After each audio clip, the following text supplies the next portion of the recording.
Hi, today we will be discussing covalent bonds in an atom. To start off, let us look in depth at what an atom is.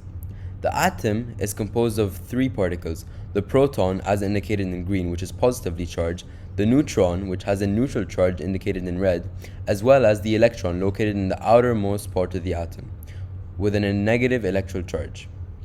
Secondly, let's dive more in depth into what an electron is.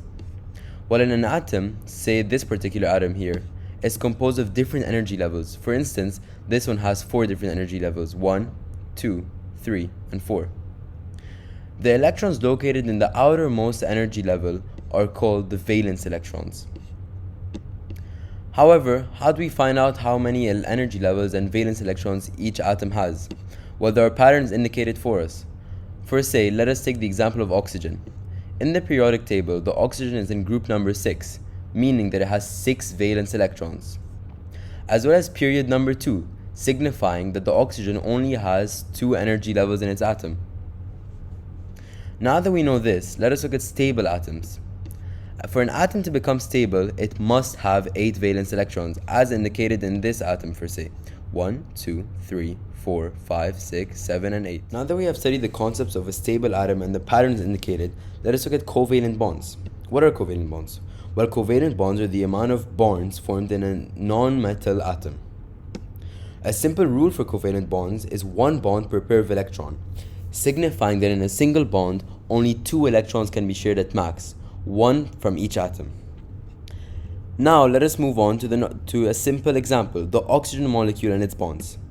A more complicated drawing could be shown here, with 2 oxygen atoms, each one containing 6 valence electrons: 1, 2, 3, 4, 5, 6, 1, 2, 3, 4, 5, and 6. When added up together, they must only form 2 bonds. Why? Because in order for each one to become stable, they must have 2 extra electrons each. And as mentioned earlier, in a singular bond, only 2 electrons can be held at max. So 2 bonds will be formed, and each bond having 2 electrons. So 6 plus 2, 8, and 6 plus 2, 8, forming a stable atom for each one.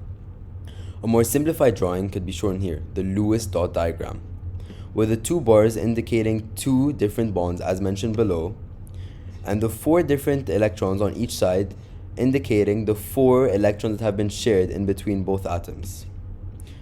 A more complicated model could be shown here with the hydrogen peroxide, otherwise known as H2O2. In this model, I have drawn the 6 different valence electrons that are in the oxygen molecule, as well as the 1 that is in the hydrogen molecule.